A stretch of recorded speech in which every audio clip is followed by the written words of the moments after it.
Ladies and gentlemen, welcome once again to the Packernet Podcast. I am your host and resident fanalist, as always, Ryan Schlip. Check us out online, packernet.com. Find me on Twitter, pack_dada. Well, first of all, apologize for yesterday. Just some computer issues happening. Didn't need to take as long as it did. Basically didn't have enough space on my computer to even record. It was like, yeah, sorry, dude, you got no space.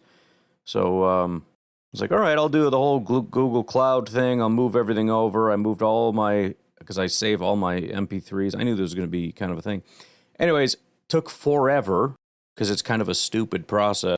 It's like, oh, you can do it, but don't delete it because then it'll sync. It's like, I don't want it to sync. It's like, well, I don't know what to tell you. Finally got all that figured out. Turns out that wasn't even on my C drive because I'm an idiot and didn't think to look. So I was like, all right, I'm going to go uninstall a bunch of programs. Did all that. None of those run my C drive. Turns out the only thing running on my C drive is my stupid video games, and so I just took one of them off, and now I have a little bit of space.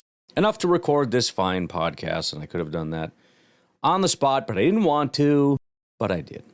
Anywho, this is, Friday for me, so that means it's the game day podcast. So that's what we're doing today.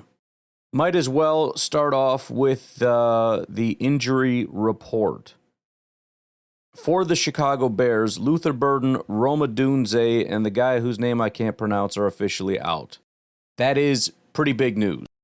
The thing I found to be even more shocking is that when we found out Burden and Odunze were not playing and didn't know anything about the Green Bay Packers, the odds swung toward the Bears. That made me pretty nervous. We got news that Burden and Odunze were officially out, and now the Bears are 1-point favorites. And actually, I just checked it now to be sure, the Bears are now 2-point favorites. So I did my hedge bet. I bet on the Bears to win. The Packers are 1.5-point favorites. The Bears are now 2-point favorites to win this game. They were 1-point favorites yesterday. They were 1-point underdogs 2 days ago. They were 1.5-point underdogs like 3-4 days ago. Now, it's possible Vegas and pretty much everybody else was already expecting to have those two receivers out, but that is pretty wild that not only did that not impact anything, but the money is apparently just pouring in on Chicago.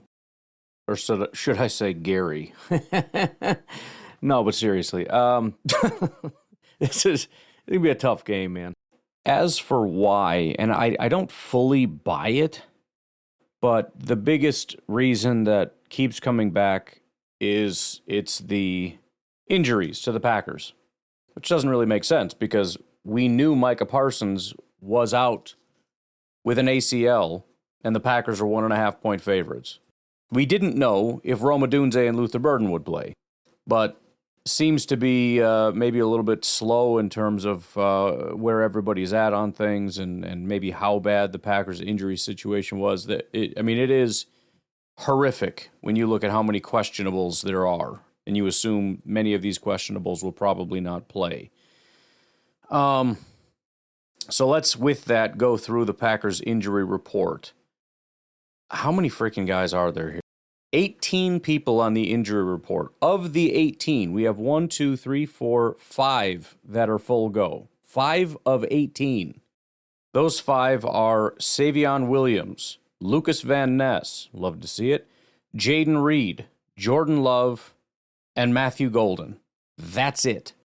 Out in this game, Marshawn Lloyd, we knew that.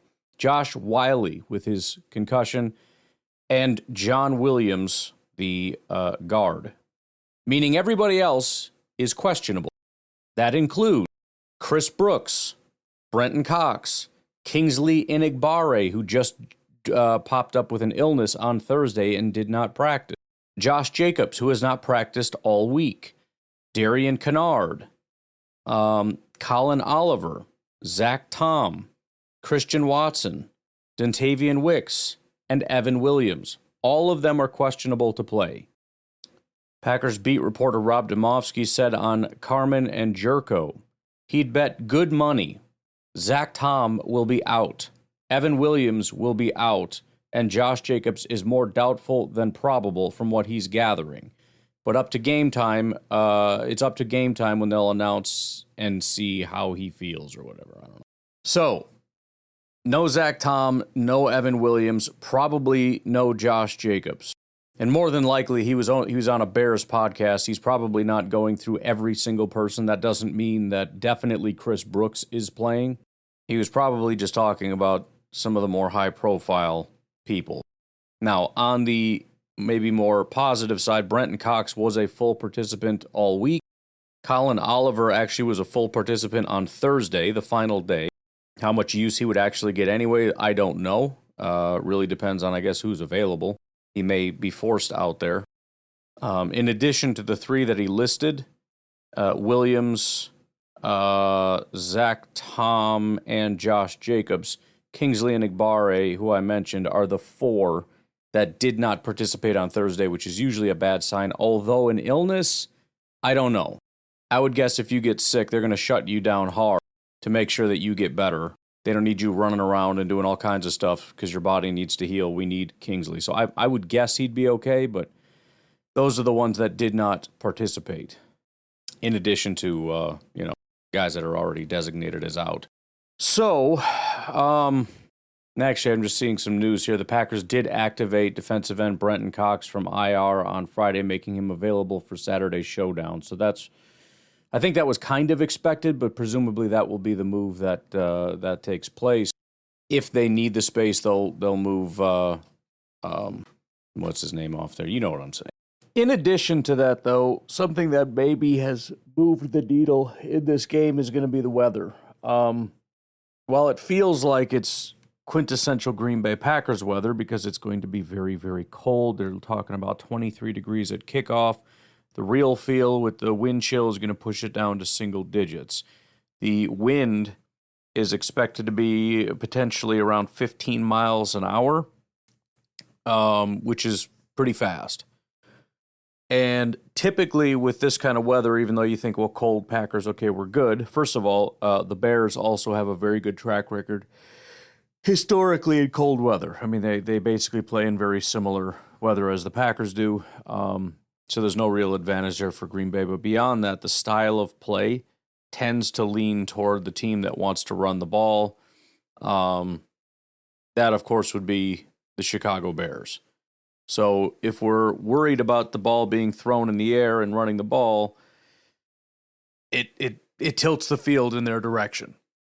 So, again, this doesn't officially mean anything, but in terms of why would there be so much momentum in that direction, I think the two major factors are the extent of the Green Bay Packers injuries that maybe weren't expected to be as bad, and then probably the current weather conditions.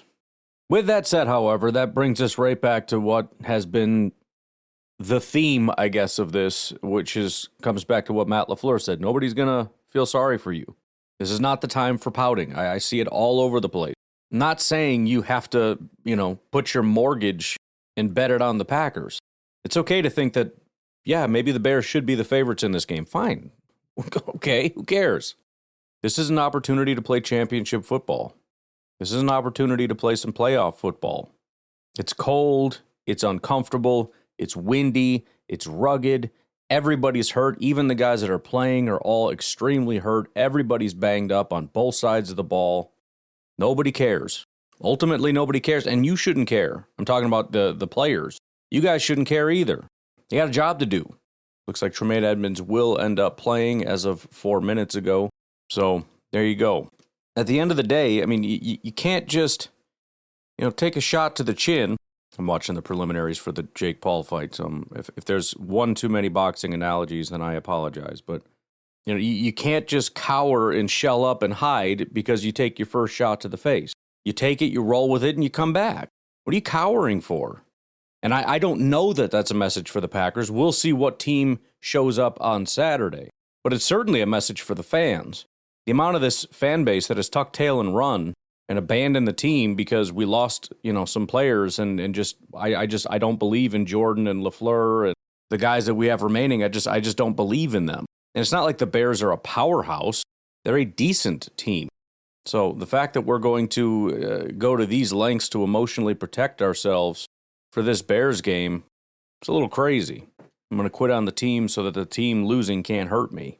And I'm not saying, I mean, that's not a terrible strategy insofar as, at kickoff, preparing yourself for a loss. But that's different than publicly blasting all over everywhere. Your friends, your family, social media, everybody needs to know that I don't believe in this team and I don't think they can win and I think the season's over. All right, cool, bro. Cool freaking story. And what's especially dumb about it is I don't believe you. I don't think you believe you. I don't think anybody believes you. I think you're saying this to emotionally protect yourself, and if the Packers win, you'll just come out and say, I'm glad I was wrong. Okay, cool. Glad we can play that little dance. It's no different than me placing a hedge bet on the Bears. It's not a rational thing, although in this case it kind of was. Now that you can see the Bears are 2-point favorites, ended up panning out. But that's all a hedge bet is.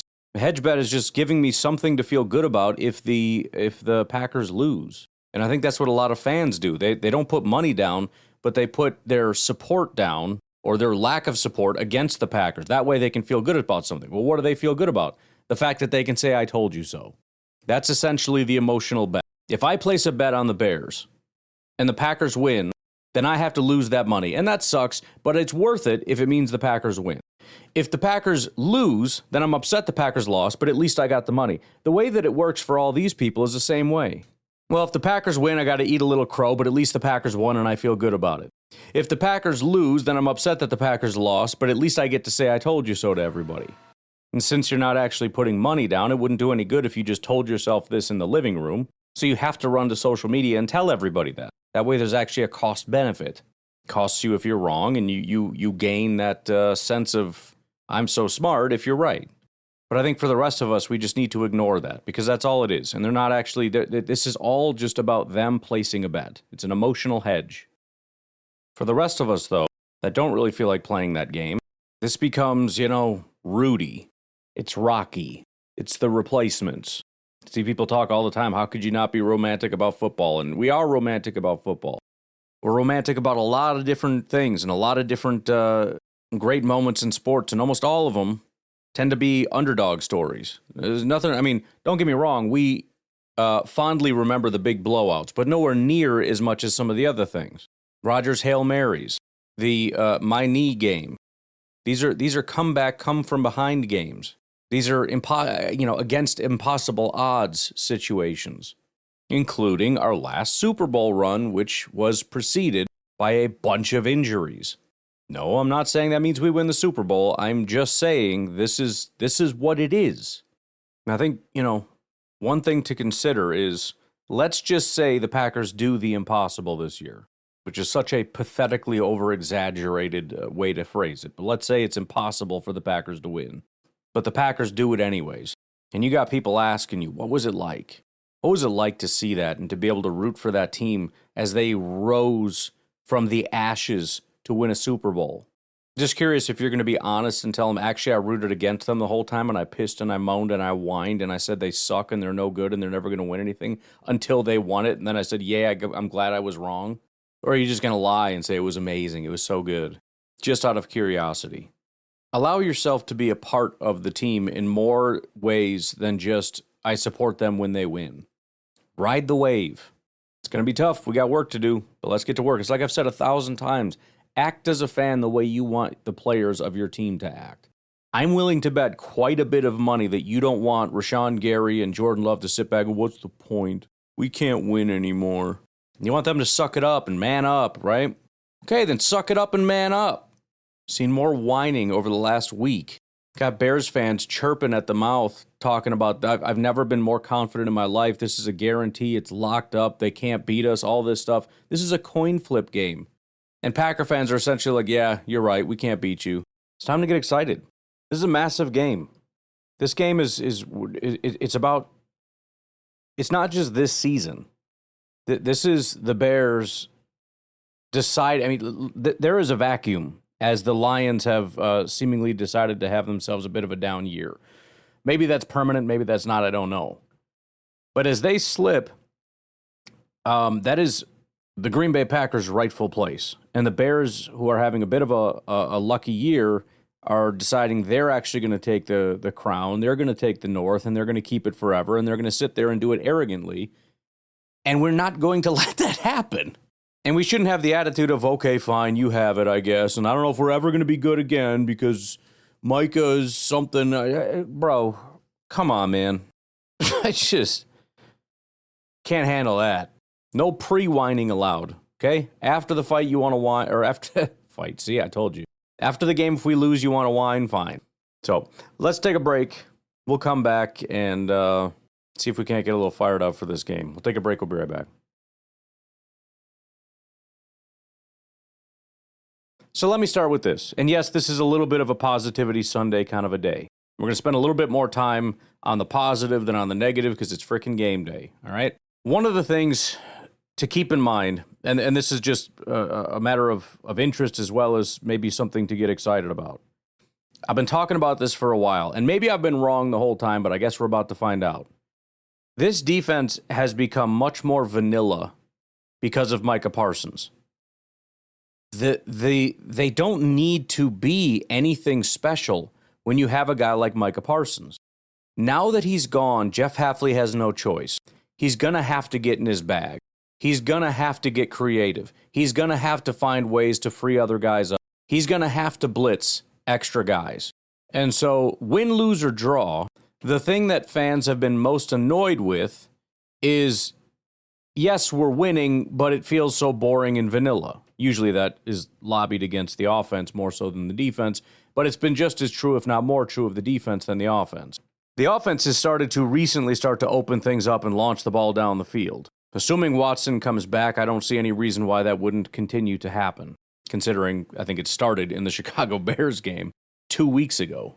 And remember, the Packers had success without Micah Parsons prior to, and so we're going to have to get back to some of those techniques. The other benefit of this whole thing is that, unfortunately for the Bears, they're going to see a new defense. Again, we can't just think of it as the exact same thing minus Micah. That doesn't make sense. That's not how that works, especially with somebody with the gravitational pull of Micah Parsons. Maybe if it was some backup linebacker or something, you know, if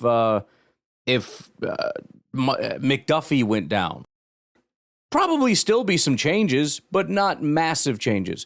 This has to be an entirely new defense.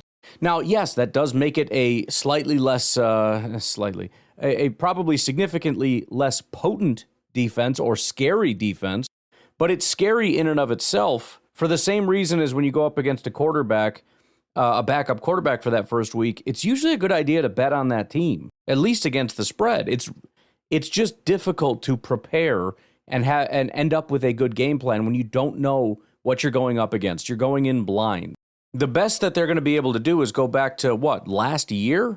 You can probably get clues from last year, but you don't know what Jeff Hafley is going to end up doing with this group of guys. Nobody does. Outside of that building, nobody does.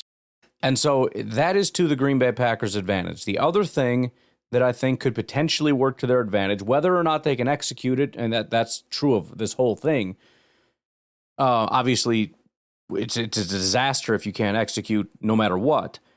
But the other thing that I think works to their advantage is the Green Bay Packers have decided, and this was, I think it was Wooden that had made these comments, that essentially what they realize, or what they're going to try to do, is keep him in the pocket. Now, that sounds obvious, and like, well, weren't you doing that the whole time? Not really. You're trying to sack the guy. There's a difference between go all out and sack the guy and try to squeeze and compress the pocket and force him to make a throw from within the pocket.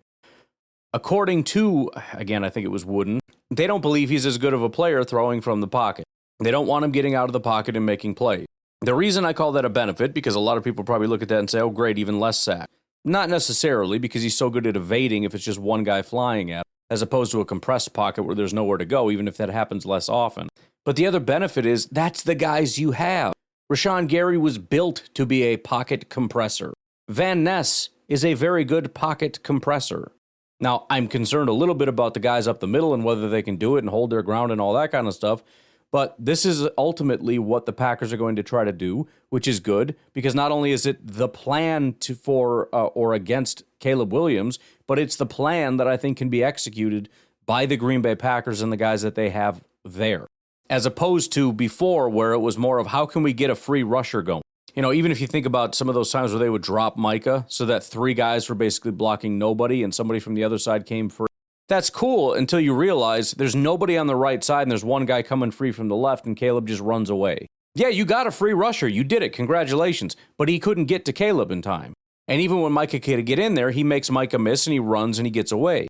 So rather than how do we get a guy through that line so that he can get in there and get to the quarterback, it's we need to work as a unit to compress this pocket so that there's nowhere to go, nowhere to step up, nowhere to step out. It's easier said than done, but it's also the plan that Rashawn Gary has been trying to execute since he got to Green Bay. That has been the Packers' MO pretty much since this past year because Mike is here now. I maybe not last year. I don't know. I'm guessing it was. So, you know, going into this game, we're going to have to devise ways to get some pressure, but it doesn't have to be the only focus of this game. I know we think about it all the time about how we're going to get pressure, You don't have to blitz every single time because you need pressure every single time. Remember, the last time we played the Chicago Bears, Caleb did not play a good game. And he was only slightly worse when under pressure when he was not under pressure. So you devise a couple of things to get him under pressure. Make sure that you don't have like zero pressure in a game because that could end up being catastrophic. You got to make him nervous. You got to make him think. You got to make him question. And that's one of the other benefits of blitzing. As opposed to bringing 4 every single time and he knows who's there, you got to watch out who's coming, who's going. You got to remember that Caleb does not necessarily have super great accuracy. And if the Packers are right about his inability to throw in the pocket, now by inability I mean lesser ability to throw in the pocket, and the fact that he doesn't have Roma Odunze or Luther Burden, I'm not saying you let him take shots, but you know if he's not able to escape the pocket, and he knows that there's a clock coming at some point. So he can't, I'm not talking about let him sit there for 10 minutes. But if we keep this game in front of us, keep him in the pocket, force him to just make normal, everyday throws, on time, in rhythm. The only real concern I have are the tight end. And Cole Kmet might not even play. He's questionable in this game. Out of 186 yards that they gained against the Packers through the air, 109 came from Luther Burden and Cole Kmet. Those are the 2 most yards gained from players. And I don't know if either of them are going to play. So, yeah, we didn't see Roma Odunze last time either, so you can't really think too much of it, right? But Luther Burden was their top guy by a mile. 6 targets, 4 receptions, 67 yards. He was the only wide receiver with a good grade. Duvernay had a 91, but he played literally one snap and caught a 24-yard pass. So, yeah, obviously that's going to be a good grade. But after that, you had their next wide receiver was Olamide Zaccheaus. He had a 56 grade. DJ Moore had a 51 grade. 3 targets, 1 reception, -4 yards. And again, DeAndre Swift, also questionable in this game. Swift accounted for 4 targets, 3 receptions. He was the 3rd most targeted receiver with an additional 19 yards, as well as their top rusher. 13 carries, 63 yards, 4.8 yards per attempt. Monangai, 57 yards, 4.1 yards per attempt, and a 56 rushing grade as opposed to Swift, who had a 77 rushing grade against us. Let's also not forget that this was one of Jordan Love's best games of his career against Chicago in this defense, probably because the defense is not very good. 89 passing grade. There was a pick in that game, which, boy, oh boy, if that wasn't for that pick, I can't imagine what his grade would have been. And obviously that's critical in this game. This is a team that lives on turnovers, and if we lose the turnover battle, very good chance we lose the game. But ultimately, I mean, that's kind of the point, because I still believe that if the Packers play a cleaner game, they win the game. I know a lot of people don't agree with that. They think the Bears are the better team. I think if the Packers can go in there, if they play stupid, if they get a bunch of penalties like they did last week, if they look defeated, like they just don't want to show up, don't want to play because they lost Micah and they're all sad about it and they want to pout and whine, if they're scared of the cold and scared of the wind and all this nonsense, then fine. But if they can show up and play a clean game. Remember, Jordan had been on a heater. Last week, he had his first not very good game. It was greater than the 60s or whatever. Okay, well, what happens if he gets back to it? And remember, Denver is better than Chicago is. So we get our guys back and playing better than what they did in Denver. Why don't they win this game? They do win the game. I know they're feeling themselves because Cleveland played a historically bad game. Because the Cleveland offense put together one of the worst offensive performances, like I said, in DVOA history. And I know Bears fans are feeling great about that. Okay, fine. Then don't show up and put up a historically bad performance.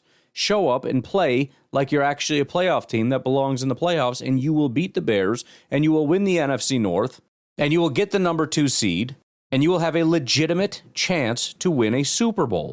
Period. Now, do I have a massive amount of confidence that they're going to play a clean game? Honestly, not really. We haven't seen a ton of very clean games this year.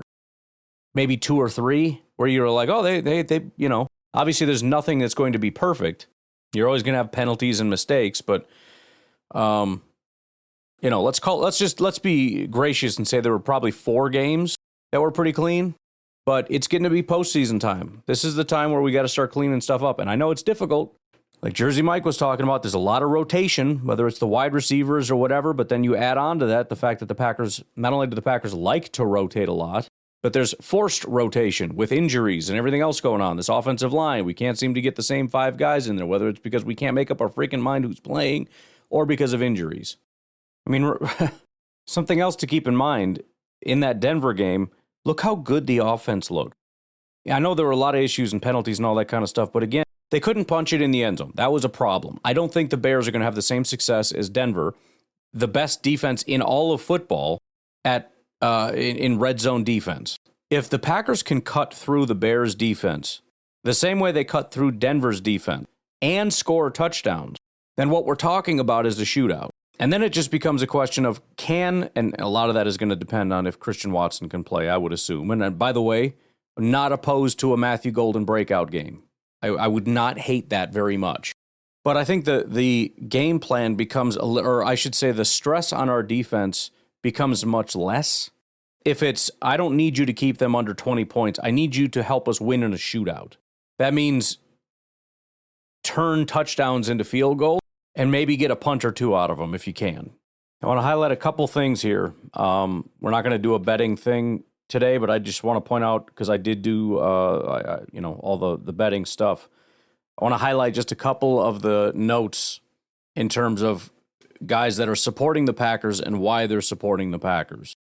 Ralph Michaels of Wager Talk. A lot of these guys, they talk about their systems and whatnot, but there are certain patterns that emerge, and certain guys like to bet certain patterns. Here is one of Ralph's patterns. Divisional road teams, that would be the Packers, off a loss as a favorite, that would be the Packers, losing to Denver, when they have a lower win percentage than their opponent, that would also be the Packers. That trend is 85, 45, and 4 against the spread, which is 65% since 1991. Dave Loran over at Odds Shopper. He's leaning Packers, arguing that the market has soured too much on Green Bay and that Matt LaFleur will find a way to win despite losing Parsons.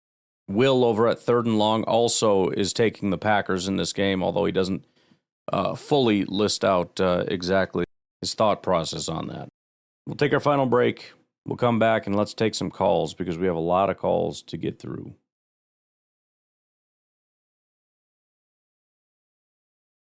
Good morning, Ryan. Mike Hebring, a.k.a. Packers Superfan. Hey, Mike. Hey, Ryan. How are you? Good. It's been a while. Just wanted to check with you. I think I checked in with you. Probably it was early in the season, probably just before the season started, actually. And now we're kind of, obviously well into the season here. I guess the thing that with the Parsons injury and all the other injuries that the Packers are dealing with this week, obviously things have changed versus where our expectations probably were maybe leading into that game last week in Denver. So, I guess that's really the thing that I want to talk about is just expectations. Because I think that, quite honestly, I think a lot of Packer Nation just had way too high of expectations coming into this season. I mean, I don't think this was ever a Super Bowl caliber team. Certainly didn't think that before the Micah Parsons signing. And, once they did sign Micah, I certainly felt better about the team, but was still very, very dubious about them being a Super Bowl caliber team. I mean, number one is, as you say often, winning a Super Bowl is very, very difficult. And so many things have to go right for that to happen. And clearly that has not happened for the Packers this year. I mean, just look at the injuries alone. I mean, we're not, 2010, I know people like to point back to 2010, but the magic carpet ride only happens once in a lifetime, okay? And that was 15 years ago. So that's not a lifetime. There isn't going to be another magic carpet ride. That's not a thing. So I think, again, it's just managing your own expectations about this team. I mean, I had them winning 9 games coming into this season, not making the playoffs prior to the Micah Parsons signing. Once they signed Micah, I will admit I did start to feel a little bit better. I was thinking they could maybe win 10 or 11 games. I figured it would make the difference with maybe 1 or 2 games having Micah on the team. But clearly with these injuries, my expectations have gone to 0 at this point. I mean, any win at this point moving forward is a positive. I mean, if they win 1 more game before the season ends, they're probably going to make the playoffs. They're going to end up with 10 wins. They probably will make the playoffs. So they're going to far exceed my expectations in any way, shape, or form. So I think it's just important that we also manage our expectations a little bit better moving forward. But go Pack Go. Hopefully they can go into Chicago and find a way. You never know. I mean, this is the NFL. Anything can happen. So let's see. Thanks. Well, I guess I'll have to agree with you in one respect. And again, I said I was very surprised by it. I don't know how much I genuinely believe it, but the amount of people that seem to be coming out of the woodwork saying this was our year, nobody has ever called in here and said this is our year. Not one time. I pretty sure anyways, nobody's called in and said, maybe like week 1, after that dominant performance against the Lions, I think we were all feeling like, whoa, something's different here. But by week 3 and 4, we'd pretty much given up on the season and everything. All hope is lost, and I don't think it's come back since, at least not to that degree. So, again, the feeling of I feel like people are too low, partially because they were too high. Obviously, our odds have gone down. That's obvious. And it's not just Micah. I mean, we got a bunch of other injuries that are pretty devastating. I mean, losing Tucker really sucks. Losing Wyatt really sucks. Elton Jenkins, as much as people seem to think he's not very good, I promise you, he's a solid offensive lineman, and he is massively better than what we have right now.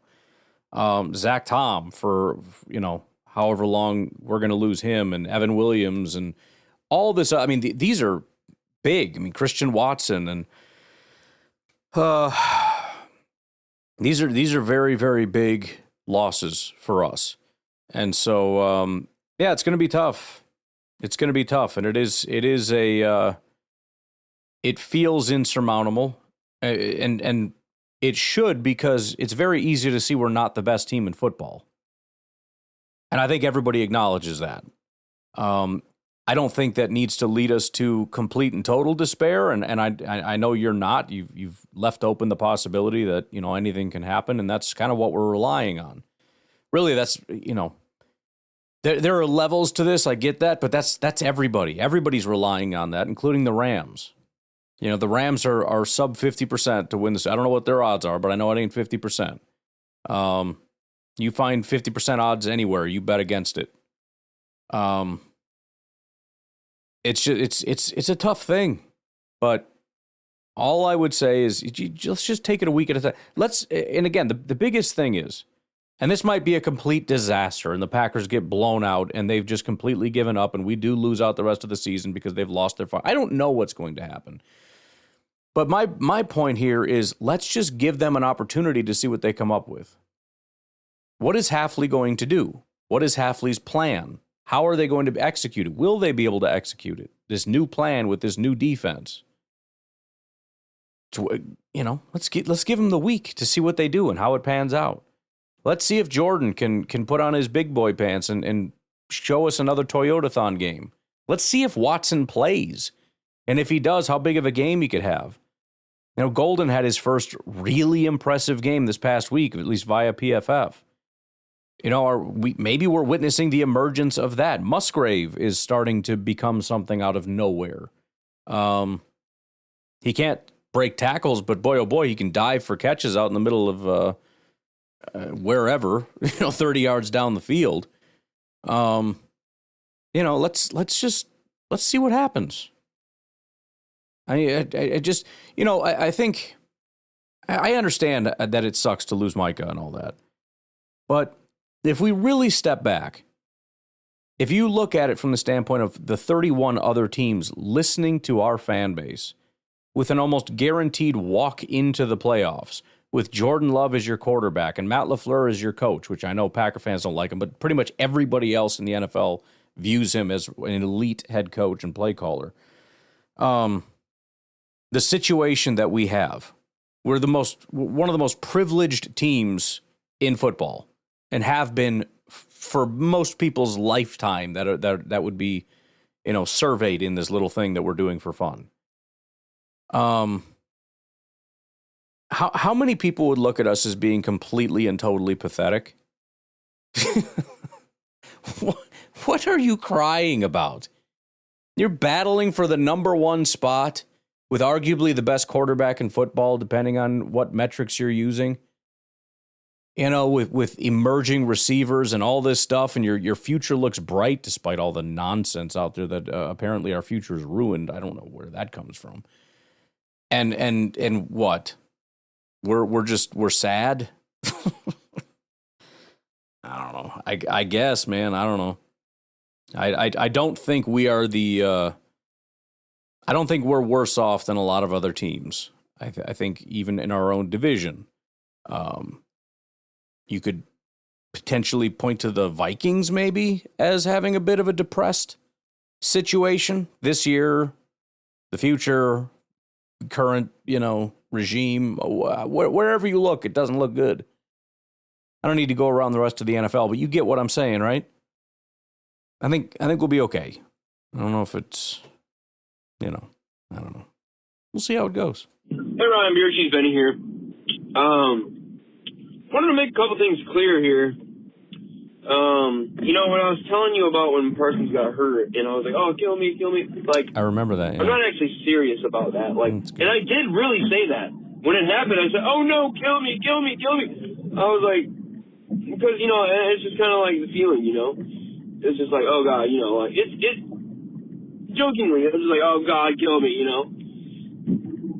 So I don't want people thinking that I'm actually, like, I take it that deep and serious. No, I seriously love the Packers, man. I really do. But I don't take it that far to where it affects, like, my whole life. I mean, sometimes it feels that way for, like, a day, maybe. I think that's most of it, especially in that first hour and during the game, but also in that first hour, it gets to be a little to the point where I don't really want to admit how bad it gets, which is why doing the live thing gets to be problematic, because it's like, I'm not going to lie, it is what it is, but yeah, it's probably shouldn't be that.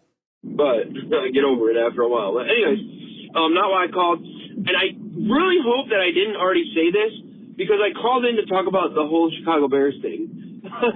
What a bunch of losers. They can't even. Nobody wants them. Nobody freaking cares, man. And you know what is funny? You know what I just find absolutely hilarious? All the Bears fans that made fun of, and I'm not a Packers owner, but all the Bears fans that made fun of the Packers owners, you just got a piece of paper. It's just a piece of paper you paid $30 for. It's like, oh wait, but now you guys wish you were owners. Yep. Because now you guys might not even be in Chicago or Illinois anymore. First of all, even without this situation, I've said this before, even without the situation, if the Chicago Bears offered the opportunity to buy that, they would buy it up in a second. Of course they would. They make fun of it because they don't have it and we do. It's just that simple. right? You think they don't like cheese? Of course they like cheese, but they make fun of us because it's our thing. It's, it's so stupid. But now add in this situation. If they had the opportunity to buy shares and actually be partial owners of the Chicago Bears and to have a plaque saying as much, that you are a fractional owner of the Chicago Bears, and in doing so, if we sell these all, then the Chicago Bears will have enough money to pay off their debts, which is hilarious, to the state of Illinois or Chicago or whoever they owe the debts to. I think it's Illinois. And then, be able to stay in Chicago. They would do it in a freaking second. Of course they would. They always would have. Because you can't keep your team there. But meanwhile, Green Bay, our fans, our owners, and we pay to keep the team there.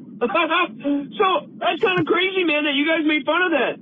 That's kind of crazy that you made fun of that. And oh, look at us.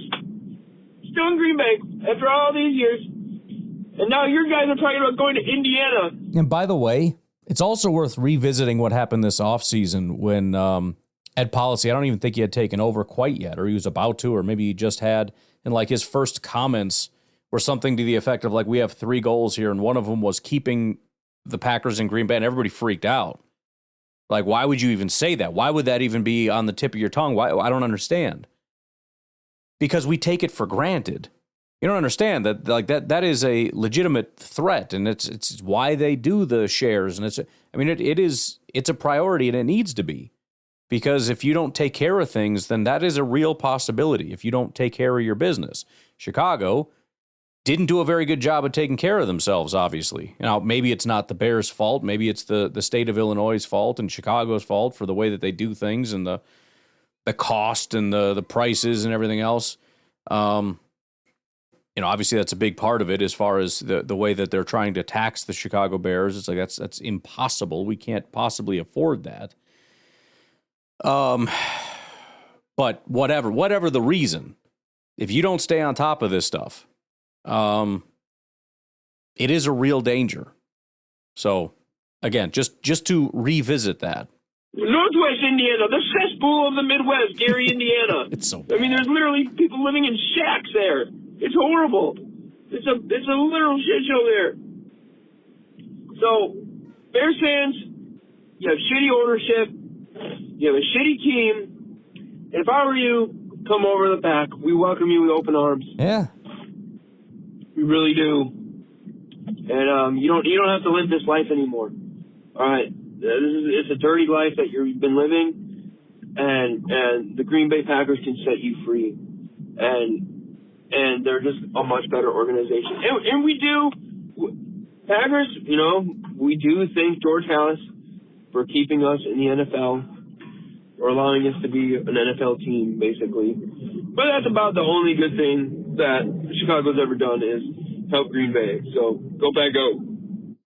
Yeah, I would happily invite these guys over to Green Bay. I mean, they are elite level trolls. Imagine if we could teach them something about how statistics work. We'd be unstoppable online, dude. Bears fans are ravenous. They're psycho. And I don't even have to agree with them. You just set them loose on people and watch them just carve through people.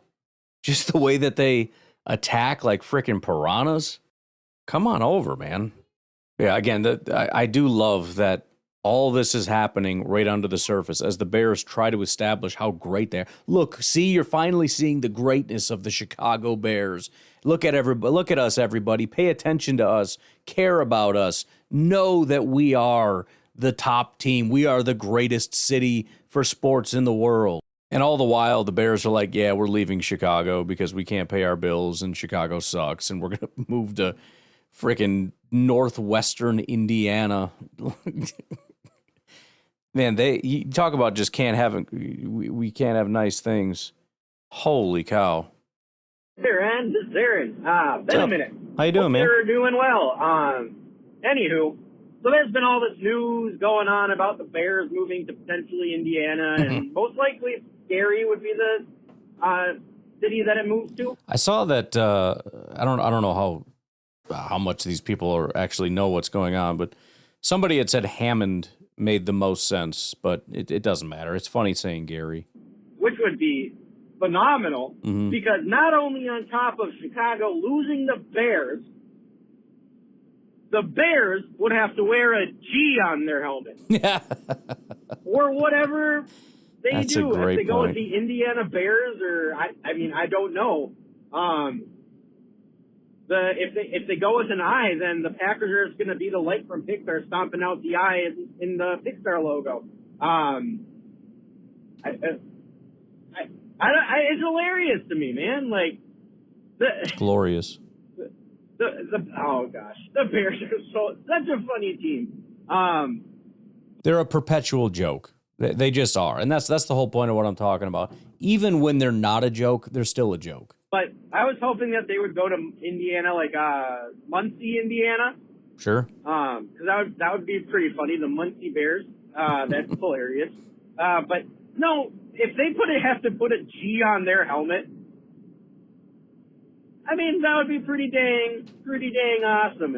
If I'm not gonna lie. Yeah. Anywho, it's snowing like a blizzard here, so I'm gonna focus on driving. Careful. Because that's what you're supposed to do when you're driving. Supposedly. Is focus on it. Anyway, I will catch you later. We play the Bears on Saturday. So, sorry, I'm doing like the whole Midwest goodbye thing here. I got a whole minute to go, so I got to use that up. Yeah, we play the Bears on Saturday night. It's weird. I hope it's not like the Thursday night football Saturday edition or whatever. That was the stupidest crap in the world. I hope it's actually just like Saturday night football. I'd be okay with that. But, like, yeah, we play the Bears. Like, Roma, Odunze, Luther Burden are out. And the Bears are like, we better not hear anything from the Packers about being injured. And it's like, dude, you have 2 receivers out. We're out like everybody, man. Like, we're out. It is pretty silly when it's like, oh, you have 10 guys hurt? Well, we have 2 guys hurt. So, so no excuses. Okay, sure. That seems fair, I guess. Tucker Kraft, Micah Parsons, our right tackle most likely. Potentially Josh Jacobs. We're very, very, very, very injured. But we're still going to beat you. Like, I shouldn't be all cocky like that. That's not my way of business. Do it. But, do it. Like, I'm very confident in this. Like, I mean, anywho, sorry, I don't know what I'm saying. I need to focus. Hey, this guy doesn't have his lights on in front of me. He needs to turn his headlights on. What do you think you're doing there, guy? Anyway, okay, bye. 3 minutes is almost up. Peace out. Hey, guy, now. Don't you know? That was good to hear from you, Aaron. I'll tell you what. I haven't recorded Packernet After Dark yet, so I'm just going to go ahead and do that. You guys have a great rest of your day. This is a massive, massive game, and as much as I will absolutely admit this is not at all going to be an easy game. This is a coin flip game. So brace yourself for a loss, but let's not go into this with this weird, pathetic kind of like, we don't have a chance, we can't win. They can, and they should win. And we should expect them to. There's the angle for the negative fans. You should expect them to. Because if you go in all pouty, talking about the players now, and you start making mistakes, and you do that's pathetic. And if you can't, get properly prepared because you're sad because something went wrong, then maybe you're just not a playoff team. You're just not a playoff caliber team. Because, adversity it's a thing. It's going to happen every year. It's not, you can't just sit back and wait for the year where you don't have adversity, we don't have injuries, we don't have whatever. It's going to happen every year. It's happened every year that we've, it was, we lost because we lost David Bakhtiari. We lost because we had an injured Jordan Love. Oh, we lost because we injured Micah Parsons. Bro, that's not how it works. Just frickin' get over it. All right? All right, I'm out of here. You all have a good rest of your day. I'll talk to you later. Bye-bye.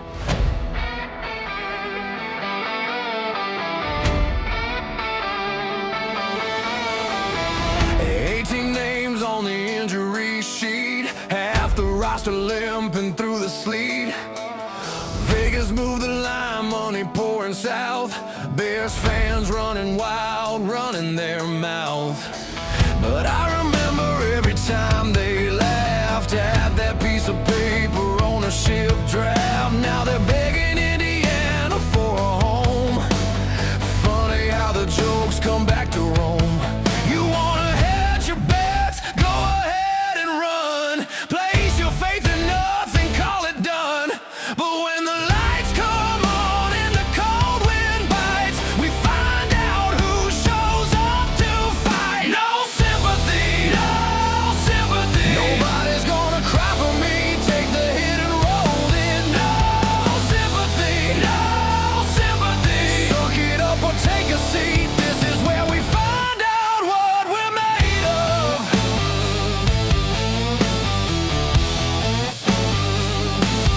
Talking about the weather like we've never seen the snow, like the lake effect don't hit Chicago just the same. You want excuses, got a list a mile long, or you can shut your mouth and prove the doubters wrong. See them tucking tail on every timeline, placing emotional bets just to feel fine. I told you so is all they wanna say. Cowards need a win even when we play. So you don't believe? Cool story, bro. Pack your hedge and watch the real ones go. When the whistle blows and the pressure mounts, that's when we find out what really counts. No sympathy, no sympathy. Nobody's gonna cry for me. Take the hit and roll with it. No sympathy, no sympathy. Suck it up or take a seat. This is where we find out what we're made of.